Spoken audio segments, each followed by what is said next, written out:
হচ্ছে তোমরা ভিডিওটা পুরো দেখো, বুঝছো বন্ধুরা? লাইক করবে, শেয়ার করবে, আর হচ্ছে সাবস্ক্রাইব করবে, আর পুরো সম্পূর্ণ ভিডিওটা দেখবে। আর কে কোথা থেকে দেখছো জানিও। আর দেখো আজকে আমরা কড়াই মাশরুম বানাবো। মাশরুমটা না ময়দা দিয়ে সুন্দর করে ধুয়ে নিয়েছি, এখন কাটবো। তোমরা দেখো মাশরুমটা কেটে নিয়েছি সুন্দর করে, দেখেছো? কেটে নিয়ে এখন নেক্সট আর একটা কড়াই মাশরুম মানে কি একটা মশলা আছে, সেটা কড়াইয়ের মধ্যেই মশলাটা বানাইতে হবে। তারপরে আসতেছি। দেখো তোমরা দেখো মানে কড়াই মাশরুমে যেগুলো যেগুলো লাগবে সেগুলো দেখো, পেঁয়াজ কাটিং করে নিয়েছি সুন্দর করে চৌকো চৌকো, তারপরে ইয়েলো বেল পেপার, টমেটো কুচি, সবুজ ক্যাপসিকাম, লাল বেল পেপার, এগুলো তো কাটিং করলাম। তারপরে একটা মশলাও করতে হবে, মানে মশলা করতে কি পেস্ট করবো না, এটা মানে একটু ইয়ে নাই তো আমাদের কাছে, কি বলে এটা, হামালদিস্তা নাই, তাই জন্য এই শিলনোড়াতেই এরকম করে একটু থেতলায় নিতে হবে। থেতলিয়ে নিয়ে তারপরে এরকমই থাকবি, দেখো থেতলি নিয়ে হামালদিস্তাটা থেতলাতে হতো, কিন্তু হামালদিস্তা নাই, তাহলে সেই কটাটি এমনি দিয়ে দিয়েছি। সবসময় থেতলিয়ে নেবো, মিহি পেস্ট হবে না, তাহলে ভালো লাগবে না, কড়াই মাশরুম ভালো লাগবে। সব আমি এটাই নিতে হবে, বুঝছো বন্ধুরা? আর ভালো লাগবে, মুখে লাগবে জিনিসটা, টেস্ট লাগবে। এরকম করে নিই। আর লঙ্কাটাও ইয়ে করবি, ভালো লাগবে। সব এরকম হবে, থেতলিয়ে নিতে হবে। মেন কথা হচ্ছে থেতলিয়ে নিতে হবে, মিহি পেস্ট হবে না। এখন একটা কড়াই মাশরুমের জন্য একটা কড়াই মশলা বানাই দেবো, দেখে নাও। এই যে শুকনো লঙ্কা দিলাম, 2-4টা শুকনো লঙ্কা দিব কড়াইয়ের মধ্যে, শুকনো পোড়ার মধ্যে ভাজতে হবে। আর 2-3টে এলাচ, একটা লবঙ্গ, আর 2টে দারচিনি, লঙ্কা দিয়েছি, একটু ধনে দিলাম, অল্প ধনে। এটা মিহি পেস্ট করবো না বন্ধুরা, একটু ইয়ে থাকবে ওরকম পেস্ট করবো। লঙ্কা দিয়েছি না, যেন চাষ হচ্ছে। আর একটু লবণ দিব, তাইলে জিনিসটা ভালো থাকবে। আর কি লবণ দিবেন, তাহলে জিনিসটা সফটনেস হবে। হাজার করে সেটা বন্ধুরা, বেশি ভাজবো না, পুরো ভাত উঠছে। এখন নামিয়ে একটু ঠান্ডা করবো, তারপরে হালকা সাদা তেল দিচ্ছি, পরিমাণ মতন তেল দিলাম। তেলটা গরম হলে তারপরে দেখো সাদা জিরা, তেল গরম হয়ে গেছে, সাদা জিরা সম্বার দিয়ে দেবো, ঠান্ডা তেলও দেওয়া যাবে না। তারপরে এই দেখো পেঁয়াজ দিচ্ছি, পেঁয়াজ দিয়ে দিলাম। পেঁয়াজটা বেশি পুড়িয়ে ভাজলে হবে না, বেশি পুড়িয়ে ভেজো না, হালকা হালকা করে কম আঁচের মতো ভাজলে একটু সফটনেস ভাব আসবে। পেঁয়াজটা ভেজে নিচ্ছি সুন্দর করে।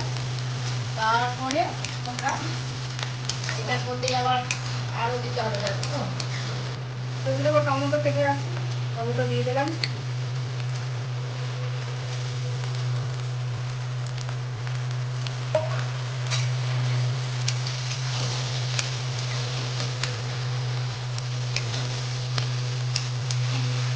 বন্ধুরা পেঁয়াজটা একটু ভাজা হয়ে গেছে, বেশি ভাজবো না। এখন এই টমেটো পেস্ট দিয়ে দেবো, 4-5টা টমেটো মিক্সিতে পেস্ট করে দিয়েছি।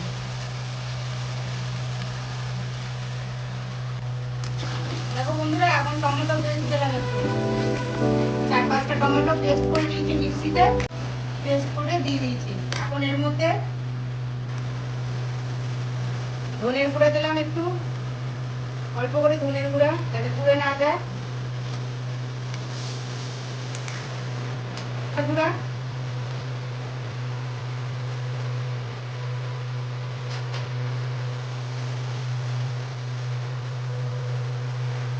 হলুদ দিচ্ছি। দেখো মশলাটা কত সুন্দর হয়েছে, দেখছো বন্ধুরা? মশলাটা দেখো সুন্দর হয়েছে না, কাঁচা লঙ্কাটা ইয়ে করে রাখতে না, থেকিয়ে রাখলাম, দিয়ে দিলাম বন্ধুরা। দেখেছো ঝাল ঝাল মশলা মশলা কড়াই মশলা মানে কি কড়াই মাশরুম মানে কি এরকমই হবে তোমার মশলাদার একদম ঝাল ঝাল টক টক। মশলাটা কষানো হয়ে গেছে, দেখছো কত সুন্দর করে। এখন এটা একটু কড়াইটা নামিয়ে রেখে দেবো, নামিয়ে রেখে অন্য একটা কাজ করবো। দেখো বন্ধুরা, আমি না একটু ভুলে গেছিলাম, আর দুটো জিনিস দিতে লাগতো ওই শুকনো মশলাটার মধ্যে, তাই ভুলে গেছিলাম। একটু হচ্ছে মৌরি তো আর হচ্ছে তোমার গোলমরিচ দিতে ভুলে গেছিলাম, তাই আবার নতুন করে এটা আমাকে করতে হচ্ছে। তাই আর একটু তোমাদের দেখাই দিচ্ছি। ওই যে শুকনো মশলাটা দিয়েছিলাম না তোমার, ধনিয়া, গোটা ধনে, তারপরে তোমার জিরা, তারপরে গরম মশলা, তারপরে শুকনো লঙ্কা দিয়ে সব করলাম, তার সাথে এটাও দিতে হবে। আমি ভুলে গেছি, একটুখানি হালকা ভেজে নিচ্ছি।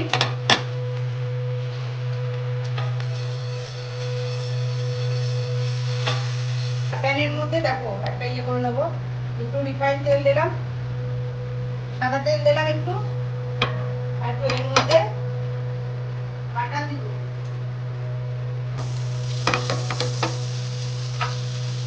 বাটা পুড়ে গেলে হবে না, বাটা দিলাম। তারপরে এই যে পেঁয়াজ করে দিলাম, টমেটো দিলাম, হলুদ তেজপাতা দিলাম, সবুজ ক্যাপসিকাম দিলাম, কালবের তেজপাতা দিলাম, সব দিয়ে দিলাম। একটু হালকা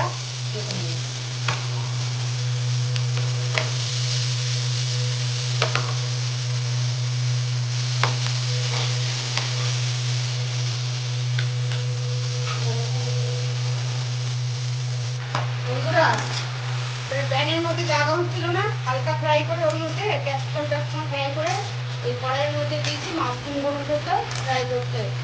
মাশরুম ফ্রাই করতে ক্যাপসিকাম মাশরুম সব কষানো হয়ে গেছে বন্ধুরা। এখন ওই মশলার মধ্যে ক্যাপসিকাম গুলো দেবো। দেখো এই যে মশলাটা কষাইছিলাম না, ওই মশলাটার মধ্যে ক্যাপসিকাম ওগুলো সব দিয়ে দেবো। তারপরে মাশরুম থেকে জল বেরিয়েছে, আর জল দিতে হবে না।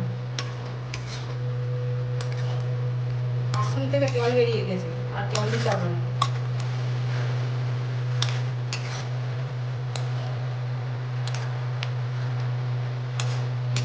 দেখো বন্ধুরা, এত সুন্দর হয়ে গেছে। আর যে মশলাটা শুকনো করে রাখছিলাম না, কড়াই মশলাটা, ওই মশলাটা দিয়ে দেবো। কত টাকার রেসিপি বলো তো? পাঞ্জাবের রেসিপি কিন্তু।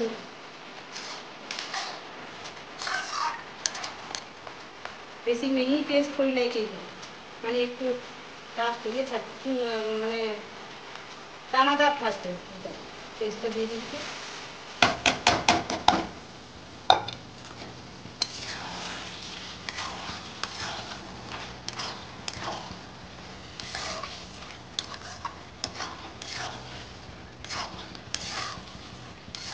সে গন্ধ বেড়াইছে বন্ধুরা, আজকে না এলে বুঝতে পারবে না।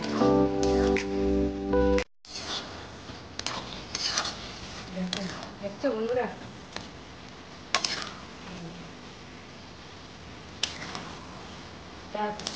ফ্রাইড রাইস, পরোটা, তন্দুরি, নান সব দিয়ে খেতে পারবে।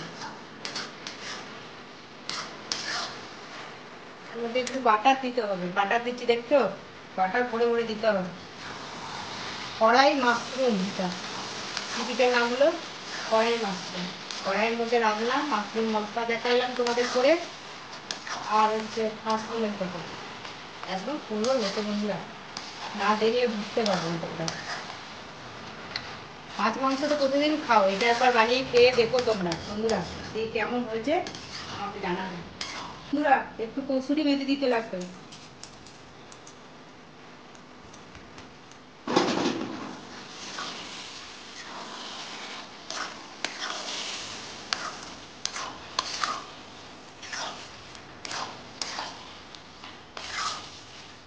মাশরুমগুলো সব দেখো বন্ধুরা, দেখছো কত সুন্দর। বন্ধুরা দেখো রান্না সুন্দর করে রান্নিয়েছি দেখো, বুঝছো? তোমরা কিন্তু খাবে এরকম কড়াই মাশরুম, এই মাশরুম মশলা বানাবে, মেহনত লেগেছে, মেহনত লেগেছে বন্ধুরা, আমটা হয়ে গেছে আমার, সারাদিন এটা লেগে গেলো রান্না করতে। তোমরা ফটাফট রান্না ফটাফট খাবে অল্প করে, আমি একটু বেশি করে রেখেছি, ছেলে ভালোবাসে তো আমার, বুঝলো? আর বড় ছেলে খায় না, বড় ছেলে চিকেন মাছের পেটি, ফিশ মাছের পেটি খায়, বড় ছেলে মাশরুম খায় অল্প খায়।